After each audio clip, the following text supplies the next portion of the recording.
네, 안녕하세요, 여러분. 여러분, 왜 같은 자동차를 샀는데 누구는 5년 동안, 10년 동안 진짜 엔진 오일만 갈아주고 그냥 아무 문제 없이 잘 타고 다니는 사람이 있는가 하면 신차 사자마자 물 새고 시동 꺼지고 고장나고 잡소리 나고 수도 없이 서비스 센터를 들락날락거리고 왜 이렇게 되는 걸까요? 아니, 분명히 같은 자동차, 같은 신차를 똑같은 날짜에 구입을 해도 이렇게 누구는 고생하고 누구는 멀쩡하게 잘 타고 다니는 이런 사례들 많이 보셨을 거예요. 그쵸? 자, 그래서 제가 오늘 준비한 영상은 신차든 중고차든 모든 자동차가 뽑기 운, 즉 복불복일 수밖에 없는 이유에 대해서 한번 말씀을 드려보도록 하겠습니다. 빨리 지나가니까 집중해주세요. 집중. 슉! 자, 사실 오늘 주제는 자동차만 해당되는 게 아니고 거의 모든 공산품이라면 해당이 되는 내용일 거예요. 보통 우리 소비자들은 이런 생각을 많이 하실 거예요. 새 거 사면 고장이 잘 안 나고 중고를 사면 고장이 많이 난다, 이렇게 생각하는 게 보통이시죠. 근데 이건 당연히 어느 정도는 맞는 말이지만 무조건 100% 이렇다라고는 말씀드릴 수가 없습니다. 그 이유에 대해서 말씀을 드리면, 특히 자동차는 수천 가지, 수만 가지 부품들이 조립돼서 완성되는 그런 굉장히 복잡한 기계인 건 다들 아시겠죠. 그래서 당연히 자동차뿐만이 아니고 뭐 이런 휴대폰이나 뭐 카메라나 굉장히 여러 가지 웬만한 이런 전자기기 같은 경우에는 조립 라인을 통한 대량 생산을 할 거예요. 그런데 우리가 여기서 알아야 될 게, 자동차 포함해서 우리가 사는 모든 전자기기, 이렇게 어떤 라인을 통해서 대량 생산하는 제품 같은 경우에는 우리 손에 들어오는 모든 제품들이 이 라인을 타고 정상적으로 생산이 된 제품들이라면 그나마 품질이 획일적이겠지만 그렇지 못한 경우가 있어요. 뭐 자재 불량이라든지 작업자가 검수가 똑바로 안 됐다든지 설비가 에러가 났다든지 해서 이 라인에는 굉장히 많은 변수가 생기겠고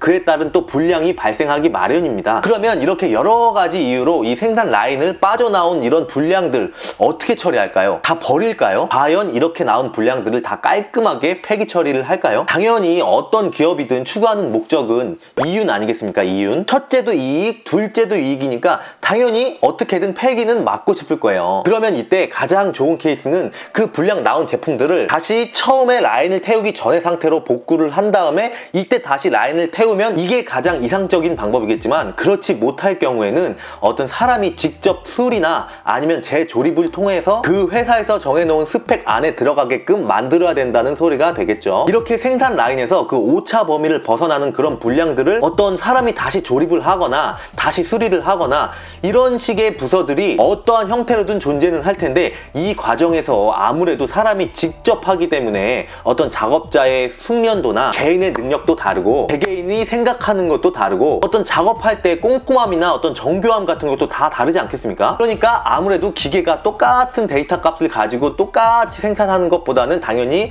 퀄리티가 떨어질 수밖에 없는 거죠. 근데 물론 이게 나쁘다는 게 아니에요. 회사 입장에선 당연히 이렇게 해야 되는 게 맞죠. 그리고 어차피 오차 범위 안에만 들어오면 되는 거니까. 그런데 아까도 말씀드렸다시피 자동차에는 수천 가지, 수만 가지 부품들이 조립되어 갖고 완성이 되는 건데, 우리 눈에 보이는 어떤 소비자가 바로 확인을 할 수 있는 그런 부분들은 조금 낫겠지만 절대 알 수가 없는 눈에 보이지 않는 부분들 같은 경우에는 어떨까요? 눈에 보이는 것보단 아무래도 대충대충의 마인드가 있겠죠. 사람이 하는 거니까. 그쵸?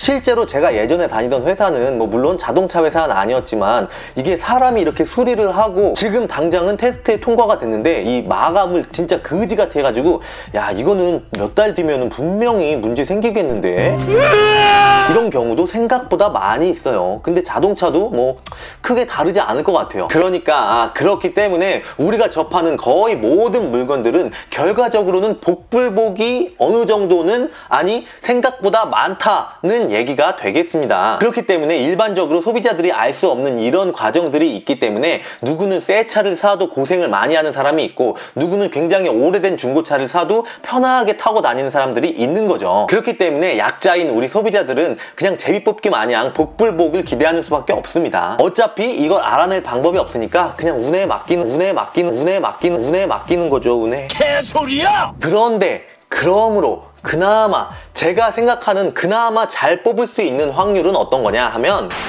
왜 가끔 이런 얘기 들어보셨을 거예요. 뭐 신차 사면 호구된다, 신차 나오자마자 사는 사람들은 베타 테스터다, 자동차는 나오자마자 사는 게 아니고 최소한 1년 이상은 지나보고 그 다음에 사야 된다, 이런 얘기들이 있는데 어느 정도 일리가 있다고 생각합니다. 저는 이게 왜 일리가 있다고 생각하냐 하면 이 라인을 태우는 그런 직종에서 근무를 해보신 분들은 아마 아실 거예요. 처음 태워보는 모델 같은 경우에는 이 작업자도 그렇고 이 설비 내에서도 그렇고 어떤 시행착오도 있고 뭐 어리버리한 부분도 있고 뭐랄까 어떤 안정화가 아직 안 돼 있어요. 그런데 이게 2년째, 3년째, 4년째 계속 생산을 했던 모델이라면 당연히 안정화가 되어 있겠죠. 그러니까 당연히 이 라인에서 이탈을 해서 사람 손을 타게 될 확률이 적은 거고, 반대의 경우, 그러니까 지금 막 출시해서 처음 라인을 돌리는 경우, 이런 경우에는 상대적으로 안정화가 덜 돼 있으니까 이탈률이 높겠고, 이탈률이 높으면 당연히 사람 손이 많이 타게 돼 있거든요. 그러니까 이런 과정에서 이런 말들이 나오게 된 게 아닐까 싶어요. 그런데 이런 부분들은 자동차 회사뿐만 아니고 모든 회사들이 아마 이럴 건데, 그러니까 우리가 제품을 딱 잘 뽑으면 다행이지만 잘못 뽑아도 AS 센터가 괜히 있는 건 아니잖아요.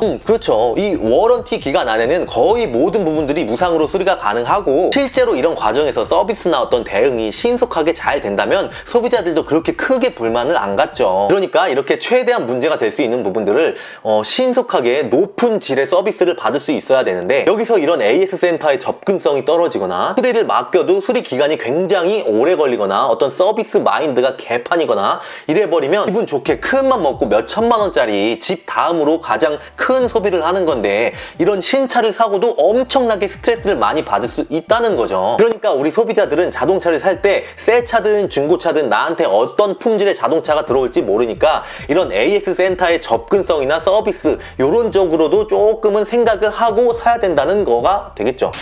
그리고 중고차 같은 경우에는 지금까지 말씀드렸던 새차 복불복 플러스 전 차주의 운전 성향이나 관리 상태에 따라서 또 이게 달라질 수 있기 때문에 아무래도 확률이 더 높은 건 사실이에요. 하지만 솔직하게 한번 얘기를 해보자고요. 자동차라는 게 사실 기계적으로 우리가 관리를 해주면 얼마나 해주고 있습니까? 사실 일반적으로 우리 소비자들이 관리를 한다는 게 해봐야 뭐 세차나 하고 엔진오일 갈아주고 뭐 이 정도가 전부 아니에요? 사실 뭐 관리라고 해봐야 뭐 소모품 교환이나 뭐 예열 뭐 이런 거밖에 없지 않아요? 이런 관리 같은 경우에는 물론 뭐 해주면 좋겠다마는 엄청나게 자동차에 크리티컬한 영향을 주지는 않는다는 거예요. 그러니까 관리를 잘하면 얼마나 잘하고 못하면 얼마나 못하겠습니까? 그렇다고 사실 또 내가 편하려고 산 자동차에 이것저것 맨날 관리한답시고 이것저것 체크하고 스트레스 받으면서 탈 이유까지는 없잖아요. 그냥 오늘도 제 개인적인 의견이긴 한데, 자동차 뭐 새 차든 중고차든 국산차든 수입차든 모든 게, 인생 모든 게 복불복이고 뽑기운입니다. 적어도 저는 그렇게 생각하고 있습니다.